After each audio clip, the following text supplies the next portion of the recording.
2017년 새해 평안하시고 건강하시기를 바랍니다. 가족들이 다 하는 일이 잘 되시고 행복하기를 주의 이름으로 축복합니다. 보통 양력설은 잘 지키지 않고요, 음력설을 명절로 지키는 것 같습니다. 그러나 우리가 양력을 달력으로 쓰기 때문에 새해를 맞이하고 1월이 된다는 것은 상당히 중요한 의미가 있다고 생각합니다.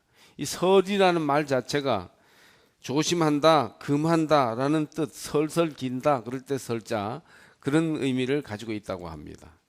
그러니까 설, 그래서 막 명절로 마음대로 놀고 이런 의미보다는 깊이 묵상하면서 새해를 조심하고 새롭게 출발한다는 그런 의미가 있습니다. 이 날을 근신하는 날로 여겨 신일 혹은 애태울 달, 근심할 도라는 의미의 달도일이라고 부르기도 했답니다. 농사를 주로 짓던 옛날에는 풍년 농사를 기원하는 마음에서 모든 일에 조심하고 삼가는 마음으로 정초를 맞이했던 것입니다. 이제 해가 바뀌어 새로운 해를 맞이했으니 조심스럽게 옛 것을 버리고 새 것을 행하는 정초가 되기를 바랍니다. 여러분이 오늘 저를 설교 초두에 바라보는 눈길이 새로운 각오가 깃들어 있으신 것 같습니다. 새 마음, 새 뜻으로 새 출발하는 모든 삼척제일교회 가족들이 되시기를 주님의 이름으로 축복합니다. 이사야 선지자는 새로운 시대가 열리고 있는 이스라엘을 향하여 이전 일을 기억하지 말며 옛적 일을 생각하지 말라고 권합니다. 새해가 되어 밝았으니 옛 일을 기억하면서 마음의 후회를 가지고 있을 필요가 없으며 지난 해를 그리워해서도 안 되겠습니다. 새해가 밝았으니 이제 새 일을 하나님께서 우리 가운데서 행하실 것이기 때문입니다. 잘한 것과 잘못한 것, 좋은 일과 나쁜 일을 다 잊어버리고 새롭게 시작하십시다.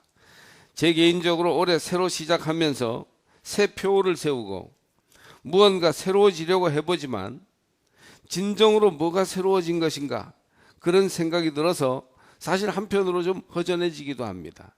이렇게 새해를 맞이하면서 목회를 한 지도 벌써 35년이 되고 보니까 뭐가 새로운가, 그런 생각을 여러분 들지 않으십니까? 전도서는 해 아래에 새 것이 없나니 무엇을 가리켜 이르기를 보라, 이것이 새 것이라 할 것이 있으랴 하였습니다. 사람으로는 진정으로 새로워질 수 없습니다. 달력이 바뀐다고, 새 달이 되었다고, 새 해가 되었다고 뭐가 다른 게 있겠습니까? 문제는 사람이에요. 사람이 변화되고 우리 안에서부터 새로워져야 되는데 하나님만이 이러한 새로운 것들을 우리 가운데 주실 수 있습니다. 하나님은 항상 새롭습니다. 하나님만이 우리를 새롭게 하실 수 있습니다. 할렐루야. 따라서 하나님이 새 일을 행하실 수 있도록 나를 비워 하나님 말씀대로 은혜 안에 살 때 새로운 삶이 이루어지며 새로운 일이 행하여질 것입니다.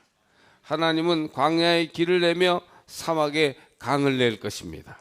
내 안에서 하나님이 나를 세우시고 일하시기 시작할 때 정말 질적으로 새로운 시간이 시작될 줄로 믿습니다.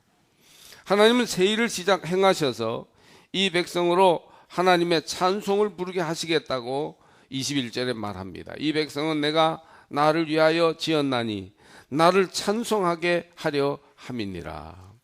광야에 길을 내시고 사막에 강을 내신다는 하나님께서 이스라엘 사람들이 찬송을 부르게 하시겠다고 합니다. 위대한 하나님이 겨우 하시는 일이 주의 백성으로 찬송하게 하는 일인가 하실지 모르지만 이 내용은 참으로 중요한 뜻을 담고 있습니다. 이스라엘처럼 여러분이 하나님 안에서 찬송을 부르는 백성들이 되시기를 바랍니다. 원망과 불평, 낙심과 좌절 속에 빠져 있지 않고 오히려 하나님을 찬송하는 백성, 노래하는 사람들로서 올 한 해를 살아가시기를 바랍니다. 그럴 때 광야에 길이 나고 사막에 강이 흐르는 것과 같은 기적이 바로 우리에게도 나타나게 될 것입니다. 찬송을 부르는 백성이란 그 의미를 잘 생각해 보면 먼저 기뻐하는 사람이 되는 것이에요. 곡하는 것이나 비관하는 것이 없고 찬송함으로 우리에게 기쁨이 가득할 것입니다. 어려울 때에도 찬송하고 역경에도 찬송하면 우리의 삶에 기쁨이 충만한 생활이 이루어지게 될 것이에요. 성도의 정서는 기쁨이 기본이 됩니다. 새 일을 행하시는 하나님 안에서 슬픔이 변하여 기쁨이 되며 눈물과 한숨이 변하여 찬송과 웃음이 됩니다. 죄사함의 기쁨, 주님이 늘 나와 함께 해주시는 기쁨, 하나님이 시작하셨으니 하나님이 아름답게 완성하시리라는 산 소망이 있는 기쁨이 우리 속에 넘쳐나게 될 것입니다. 성도에게는 삼쁨이 있다고 합니다. 기쁨, 예쁨, 바쁨입니다. 정말 이번 한 해는 여러분 안에 삼쁨이 있기를 바랍니다.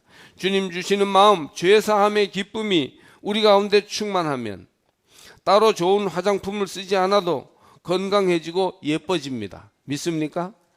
예, 정말 기쁨이 충만하면 하나님으로 말미암는 기쁨이 있게 될 때, 그 기쁨을 확인하며 항상 새롭게 기뻐하게 될 때 저절로 우리 내면이 정결하고 아름다워져서 예뻐지는 거예요. 제일 좋은 화장품은 내면의 기쁨이라는 화장품이에요. 하나님이 주시는 기쁨으로 우리가 아름다운 미소로 항상 살아가게 될 때 저절로 예뻐지죠. 그리고 마음은 점점점 우리가 여유로워지고 아름다워지게 되는 것입니다. 모든 제일교회 여성들은 새해에 기쁨을 많이 활용하여 예뻐지시기를 바랍니다. 화장도 잘 먹는 그런 복이 있기를 바랍니다. 또 할 일이 많아서 바빠지게 됩니다.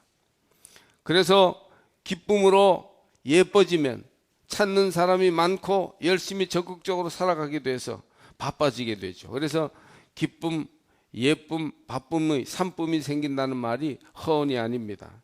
여러분 무엇보다 기쁨이 회복되기를 바랍니다. 주 안에서 죄사함의 기쁨과 하나님이 나와 함께 하신다는 산 소망의 기쁨이 있게 될 때 충만한 한 해로 살아가게 될 것이에요. 다른 사람들이 여러분의 기쁨과 예쁨에 전염되기를 축복합니다. 찬송을 부르는 백성이란 다음으로 예배하며 사는 사람이 되는 것입니다. 찬송이란 곧 예배를 상징해요. 예배는 믿는 이가 하나님께 드리는 마땅한 의무요, 성도에게 희망과 능력을 주는 은총의 시간입니다. 그래서 내 백성을 찬송하게 하겠다 하는 말씀은 내 백성으로 하여금 예배하는 사람이 되게 하겠다는 의미입니다. 새 일을 행하시는 하나님 안에서 세상 일에 분주한 우리들이 변하여 예배를 가장 중요하게 생각하고 가장 바르게 드리는 사람이 돼서 죄악을 이기고 주 뜻대로 사는 백성이 되길 바랍니다. 저는 여러분의 가족들이 그동안 믿음이 조금 있는 것 같으면서도 예배 드리지 않았던 가족들이 있다면 2017년 새해에는 예배 드리는 가족이 되기를 주의 이름으로 축복합니다. 하나님을 알지 못하던 이들이 하나님께로 손들고 나와서 예배하며 찬송을 올려드린다면 그것만큼 천국에서 기뻐할 일이 어디 있겠습니까? 그러므로 여러분, 예배는 믿는 이의 특권이요 가장 큰 축복임을 알고 예배 드리는 성도들이 되시길 바랍니다. 예배를 의무로 여기고 기회만 있으면 핑계를 대어 빠지려고 하는 사람들도 있는데 예배의 특권과 축복을 모르는 영적 무지 때문에 생겨난 일이라고 보여집니다. 어느 주일날 아들이 아버지와 함께 교회에 와서 예배를 드렸습니다. 처음 와보는 예배당이어서 모든 것이 신기했습니다. 예배 분위기도 어린이에게 많은 것을 느끼게 했습니다. 예배를 마치고 돌아가는 길에 아버지가 아들에게 물었습니다. 너는 오늘 교회에 나가서 무엇을 보았느냐? 아들은 저는 교회에서 더하기를 보았어요 라고 대답했습니다. 왜냐하면 교회 앞에 십자가가 딱 있었기 때문에 교회에 나와서 더하기를 보았어요. 아주 통찰력이 깊은 아이입니다. 강단에 크게 서 있는 십자가가 그에게는 더하기 표시로 느껴졌고 인생의 더하기를 예배를 통해서 느꼈다는데 이게 상당히 복음적이라고 생각합니다. 세상에는 적자 인생을 사는 사람이 많은데 예수 그리스도는 더하기 인생을 주시는 줄 믿습니다. 예배를 바르게 드릴 때 적자 인생이 변하여 흑자 인생이 될 것입니다. 예배 드리는 그런 사람이 된다는 의미가 있어요. 또 찬송을 부르는 백성이 된다는 말은 하나님께 영광을 돌리며 사는 사람이 되는 것입니다. 찬송은 하나님께 영광을 돌리는 입술의 제사입니다. 새해에는 하나님 안에서 입술의 찬송뿐 아니라 삶의 찬송을 드려 영광을 온전히 주님께 다 돌리시기를 바랍니다. 하나님이 골치 아파하시고 그를 생각만 하면 괴로우신 그런 사람이 아니라 그를 생각만 하면 영광과 기쁨을 받으시는 우리의 삶과 우리의 입술의 제사를 통하여 하나님을 영화롭게 하는 한 해가 되기를 바랍니다. 어떤 집안에 한 자녀가 잘 되면 그 자녀 때문에 부모와 가문이 영광스러워집니다. 그 전에는 김씨집 막내 아들이었는데 그가 잘 되면 그 다음부터는 김씨의 부모가 됩니다. 역전이 되는 거예요. 올해 여러분 때문에 세상에서 하나님이 영광을 받으실 수 있기를 여러분 모두에게 축복합니다. 아, 그 양반이 예수 믿는 사람이야. 그분이 삼척제일교회 다녀. 참 너무 삼척제일교회가 훌륭하네. 하나님이 과연 살아계시는구만. 이렇게 할 수 있다면 얼마나 복되겠습니까? 어떤 회사 사원은 배우지 못해 늘 한이 있었는데 자기 분야에서 공인 국가 자격증을 따기 위해 시험에 9번 실패하고 10번째 합격을 했답니다. 그리고 실기시험에 드디어 합격하여 합격증을 막 받게 되었는데 하필이면 합격증 받기 전날 아버지가 돌아가셨습니다. 그러자 돌아가시면 입관하던 날 그날 합격증이 나왔는데 그 입관하는 때 아버지 손에 합격증을 쥐어드렸답니다. 그리고 하관할 때 합격증을 같이 묻어드렸어요. 아버지가 얼마나 이것을 기다렸는가. 그러면서 같이 묻어드렸답니다. 아들이 아버지에게 영광을 돌려드릴 때 얼마나 보람이 있으며 가치가 있습니까? 그는 눈물을 글썽이면서 아버지께서 보셨을 겁니다 라고 말했습니다. 우리가 하나님께로부터 왔음을 여러분 믿으십니까?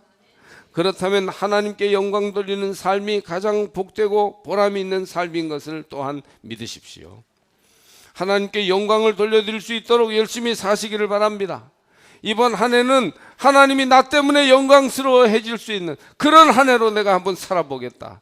그렇게 찬송을 주께 돌릴 수 있는 백성들이 되시기를 바랍니다. 장사하는 사람들은 장사 잘 하셔서 돈 잘 버시고 사업하는 사람들은 사업을 통해 크게 성공하시기를 축복합니다. 공부하는 학생들은 성적을 잘 받든지 무언가 한 가지 이상 잘하는 것을 발전시켜서 크게 되기를 바랍니다. 공무원, 교사, 전문직 종사자, 선생님, 회사원들은 자기 일에서 최선을 다하여 이 땅을 복되게 하시기를 바랍니다. 그래서 우리의 정성스럽고 최선을 다하는 삶을 통하여 하나님의 이름이 높임을 받으시도록 하는 것, 이것이 성도의 삶의 목표가 되어야 할 것입니다. 우리 교회에 잘 되는 사람이 있어서 제가 하나님 믿고 삼척제일교회에서 믿음을 지키며 기도해서 이렇게 되었습니다. 그렇게 한다면 하나님께서 얼마나 영광을 받으시겠습니까? 하나님께 영광 돌리면 사탄이 범접하지 못합니다.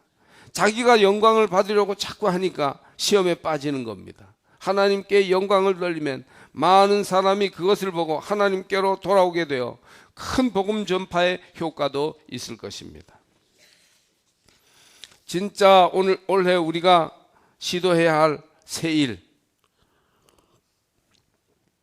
하나님께서 우리 안에서 이루시는 새 일이 무엇일까요? 저는 죄를 해결하는 것이라고 생각합니다. 찬송을 부르게 하시는 것과 함께 하나님이 우리 가운데 새 일을 이루시는데 죄를 해결하게 하십니다. 요즘 사람들을 볼 때 죄의 문제를 가지고 고민하는 사람들이 별로 없습니다. 왜냐하면 죄의 문제를 어찌할 수 없다고 그렇게 생각하고 포기해버린 것입니다. 죄를 죄로 알지도 않습니다. 이것을 죄의 보편화라 하는데, 죄가 이렇게 일상이 되고 아무렇지 않게 되니까 사람들의 영혼이 점점 못되게 변하고 세상이 거짓과 음란으로 가득 차고 말았습니다. 우리가 인정하기 싫고 바라보기 싫지만 죄를 들추어서 바라봐야 하는 이유가 여기에 있습니다. 사람들이 죄를 덮고 아닌 척 하는데 이건 암보다도 더 무서운 병이기 때문에 우리 인류의 삶, 우리의 생활을 날마다 위협하고 어렵게 하는 문제가 되고 있지 않습니까? 오늘 성경에서 말하는 사막이나 광야 같은 세상이 되어서 들짐승, 승냥이와 타조가 날뛰는 세상이 되었습니다. 들짐승이란 다름이 아니고 인간이 강팍해지고 마음이 굳어버려서 짐승처럼 야수처럼 되어가는 것을 의미합니다. 그러니까 오늘 성경이 말한 이 세상의 들짐승 곧 승냥이와 타조가 들끓는 그런 사회가 됐어요. 죄 때문에. 이슬람 극단주의, 공산주의, 극우, 천민 자본주의, 이런 사람들이 자신들이 저지르는 죄를 절대 죄로 여기지 않습니다. 히틀러 밑에서 유대인 죽이는 총책임자였던 아이히만이라는 사람이 있습니다. 그를 예루살렘에 데려다가 이 전후 2차 대전을 이제 승리하고 나서 연합국에서 재판을 했습니다. 9개월이 넘게 아이히만 재판을 했어요.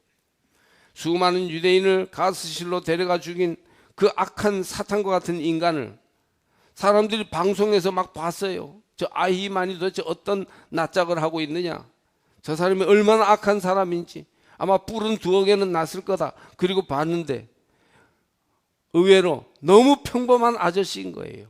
거기에 사람들이 충격을 받았어요.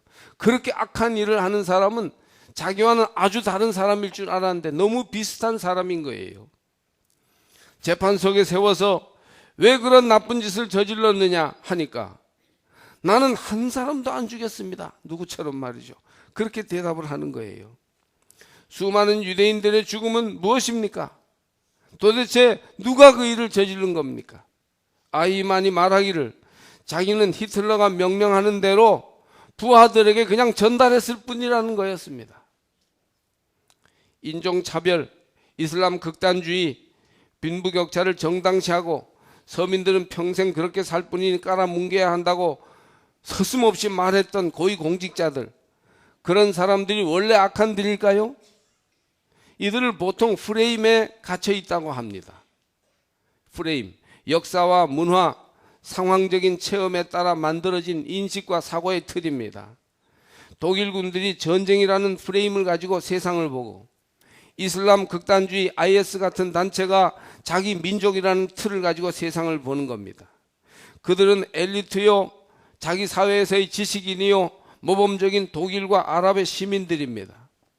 그들이 어떤 프레임에 들어가서 사람을 죽이고 강간하고도 아무런 가책도 느끼지 않고 자식에게 폭탄을 씌워서 폭탄 결사대로 보내면서도 어린 9살, 10살짜리 딸이 죽어도 전혀 그들이 거기에 양심의 가책을 느끼지 않고 엄청난 일들을 저지르는 겁니다. 죄의 보편화, 죄의 일상화가 정말 무서운 괴물이에요. 최근 최순실을 비롯한 김기춘, 우병우 등과 같은 국정농단자들을 보아도 그들이 극단적 극우 자본주의 프레임에 갇혀 있기 때문에 아무런 죄책감이나 국민들에 대한 미안함을 가지지 못하는 겁니다. 우리는 이것이 얼마나 무서운 괴물로 이 사회를 승냥이와 타조가 날뛰는 사회로 만들고 있는가를 직시해야 합니다. 죄의 보편화, 악의 평범성이 정말 무서운 그런 존재로 우리 가운데 사람들을 먹어치우고 있습니다. 그러므로 이제 이 메마른 지옥, 사막과 같고 광야 같은 세상에 죄가 무엇이라고, 죄성을 뒤집어 엎지 않으면 안 된다고 외칠 말씀이 필요합니다. 여러분, 죄에 대한 깊은 깨달음과 죄를 해결하기 위한 안타까운 하나님 앞에서의 고민이 우리 속에 회복되어야 할 줄 믿습니다. 구세군 창시자인 윌리엄 부스가 죄를 지적하는 설교가 사라지면 교회와 사회는 타락할 수밖에 없다라고 했습니다. 사회가 떨어질 수밖에 없는 것은 죄에 대하여 잊어버리고 있기 때문입니다. 죄를 지적하는 설교를 하면 사람에게 축복을 좀 해주셔야지, 얼마나 우리가 하루하루를 힘들게 사는데 교회에서도 지적질이냐고 은근히 반발하는 사람들이 있습니다. 이것은 정말로 중요한 문제를 알지 못하고 하는 말입니다. 이제 죄를 기억하고 깨닫는 역사가 새해를 시작하면서 여러분 가운데서 일어나기를 축복합니다. 그래서 메마른 땅에 회개의 강물이 흐르도록 하고, 그래서 사막에서 강이 흐르고 광야에서 샘이 솟는 새로운 부흥의 역사가 여러분의 생활 속에 일어나기를 주의 이름으로 축복합니다. 일본 북해도에 삿포로 농과대학이 있습니다. 삿포로 농과대학을 세운 분은 선교사 윌리엄 클라크입니다. 그는 미국에서 매사추세츠 농과대학 학장을 하다가 감리교 선교사로 일본에 파송되었어요. 거기에서 일본 농업 발전을 위해 농과대학을 세운 것이 삿포로 농과대학입니다. 그런데 이것이 말이 농과대학이지 정말 인문학 신학교처럼 그렇게 신앙을 양육하는 훌륭한 모짜리가 되었어요. 지금 일본이 농업 강국이 된 것은 이 삿포로 농과대학에서 인재들이 많이 나온 연고입니다. 그 학교가 발전하면서 일본 전역에 상당히 중요한 영향을 미치게 됩니다. 윌리엄 클라크의 유명한 말이 있어요. 아마 요즘 학생들이 중학교 때 다 배웠을 텐데, 젊은이여 야망을 가져라. Boys be ambitious. 이 말이 윌리엄 클라크의 말이에요. 감리교 선교사입니다. 이 말이 일본 사람들에게 얼마나 힘이 되고 용기를 주었는지 모릅니다. 이 제자들 가운데 일본에 영향을 끼친 큰 인물이 우찌무라 간조 내촌 감삼이라는 사람입니다. 한국의 성경 주석이 거의 없을 때 우찌무라 간조의 흑기 주석을 다 한 질씩 가지고 있어서 설교 잘 하시는 목사님들이 우찌무라의 영향을 받았습니다. 그 우찌무라 간조의 한국 제자들이 있었는데 바로 김교신, 함석헌, 송두용, 양인성 같은 거물급 인사들입니다. 그리고 일본인 중에 대표적인 제자가 야나이하라라는 사람이에요. 그는 삿포로 농과대학에서 윌리엄 클라크나 내촌 감삼 같은 이들에게 영향을 받아 크리스천이 되었는데, 일본의 조선 침략을 잘못된 것이라고 양심을 내세워 앞장서서 반대했어요. 그래서 교수직에서 쫓겨나기까지 합니다. 그러나 그의 말대로 2차 대전에서 일본이 패망하고 일본 참전과 동학권 대경영에 대한 반성이 일어나기 시작하자 이 야나이하라는 오히려 유명 인사가 되고, 그래서 동경대학의 2대 총장으로 부름받게 됩니다. 유명인이 된 그에게 후에 기자가 와서 만일 죽었다가 다시 태어난다면 어떤 사람으로 태어나고 싶으냐고 물었습니다. 그들은 불교 문화권이어서 윤회를 믿기 때문에 질문한 것입니다. 야나이하라는 조금 생각해 보더니 다시 태어나고 싶지 않다고 했습니다. 기자들이 깜짝 놀라며 왜 그러냐 하니까, 다시 일본에 태어나면 우상을 섬기는 나라이기 때문에 크리스천이 될 가능성이 거의 없어서 다시 태어나고 싶지 않고 지금 이대로가 좋다고 했습니다. 그가 생각할 때 우리가 크리스천으로 살 수 있는 것, 하나님을 예배하는 사람이 된 것이 얼마나 복된 일인가, 이것을 생각했던 것이지요. 여러분, 이번 한 해 이 믿음의 길을 여러분도 잘 달려가시길 바랍니다. 여러분이 2017년 1월 1일 첫 주일에 여기에 나와서 삼척제일교회 교우로서 함께 하나님을 예배한다는 일이 얼마나 복된 일이며 얼마나 아름다운 선택임을 깨달으시기를 바랍니다. 그래서 우리가 그리스도인이라는 자기 아이덴티티, 그리스도인이라는 자의식을 가지고 이 그리스도인으로서의 삶을 한 해 살아갈 수 있다는 것, 이것이 바로 하나님 안에서 우리가 새 일을 이루며 살 수 있는 중요한 비결이 되는 것입니다. 여러분, BY라는 가수를 아십니까? 젊은이들은 아마 아이고 목사님이 그런 소리를 하나 하실 텐데, 제가 지난해 유명해진 사람 중에 특별히 관심 가는 사람입니다. 본래 이름은 이병윤, 힙합 가수입니다. 여러분, 힙합이 뭔지 아세요? 손가락질을 하고 엉덩이를 흔들면서 거칠게 노래하는 장르입니다. 대단히 세속적인 노래입니다. 흑인들이 많이 시작하고 흑인 문화가 깃들어 있는 그런 노래지요. 되바라진 가사로 자유롭게 거침없이 부르는 노래로서 때로는 욕도 하고 남을 비난하기도 하면서 자기의 자유를 마음껏 표현하는 그런 노래입니다. 막말도 나오고 거친 표현이 많이 등장해요. 그래서 기독교와는 아주 다른 곳에 있는 것으로 여겨지는 노래가 힙합 노래입니다. 그런데 BY라는 청년이 자기가 크리스찬이라고 확실하게 밝히면서 힙합 가수를 합니다. 그냥 단순히 힙합 노래 따로, 신앙 따로가 아니라 자기를 예수쟁이라고 표현하면서 예수 믿는 것을 노래할 때나 대화할 때 드러냅니다. 특히 자기 노래의 최절정의 부분에 가면 꼭 예수 하나님이 나오는 거예요.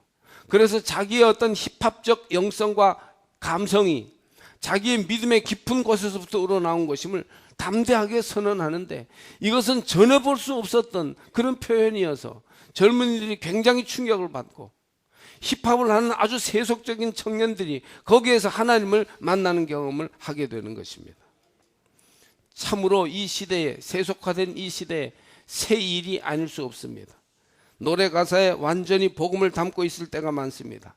뭐 어쩌고 저쩌고 막 이러는데 막 복음을 가지고 막 손가락질하면서 얘기를 하는 거예요. 예전 같으면 힙합 가수로 취급받지도 못했을 거예요. 그런데 이 청년이 오히려 사람들을 감동시키고 믿음과 노래의 진정성을 함께 인정받고 있습니다. 지금 쇼미더머니라는 힙합 가수들의 경연 시즌 5에서 우승해서 가장 인기 있는 힙합 가수가 됐어요. 요즘 보니까 광고도 찍고요, 번번이 얼굴을 내밀더라고요. 둥글둥글 하는 게 잘생겼어요. 그 가사에 보면 샬롬, 믿음은 바라는 것들의 실상, 믿음은 바라는 것들의 실상, 뭐 이렇게 하는 거예요. 현재 나는 꿈나무들의 롤 모델, 내 무릎은 오직 주님 앞에서만 꿇는 것, 세상에서 꿇지 않고 주님 앞에서만 꿇는 것, 이렇게 막 얘기해요. 하나님은 실수하지 않으신다, 이런 가사를 막 외치는 겁니다. 아니 이게 상상할 수나 있는 일이에요? 막 춤추는 그런 뭐라 그럽니까? 그런 데서 막 이런 노래를 디립다 부르는 것입니다. 어떤 힙합 노래에서는 하나님은 실수하지 않으신다고 연거푸 4번이나 외칠 때 말이죠. 안 믿는 세속적인 청년들이 아멘을 하지 않을 뿐이지 몸으로 막 반응하면서 정말 그래, 하나님은 실수를 안 하셔, 이렇게 공감하는 겁니다. 불신 청년들도 이 외침에 감동하면서 저절로 복음을 만나는 것이죠.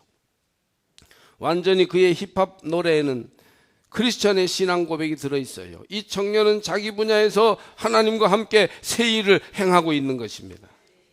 여러분, 이번 2017년이 여러분의 삶의 현장에서 하나님과 더불어 새 일을 행하시며 새 길을 열어가는, 광야에 샘을 내고 사막에 강을 내는 그런 한 해가 되기를 바랍니다.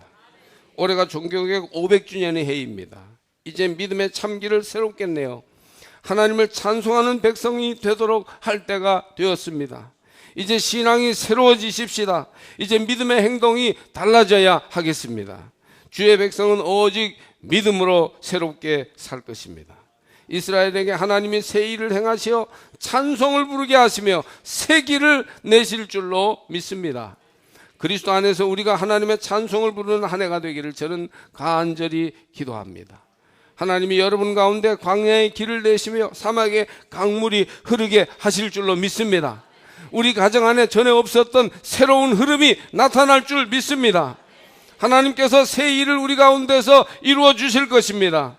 우리로 기뻐하며 찬송을 부르는 백성이 되게 하실 것입니다.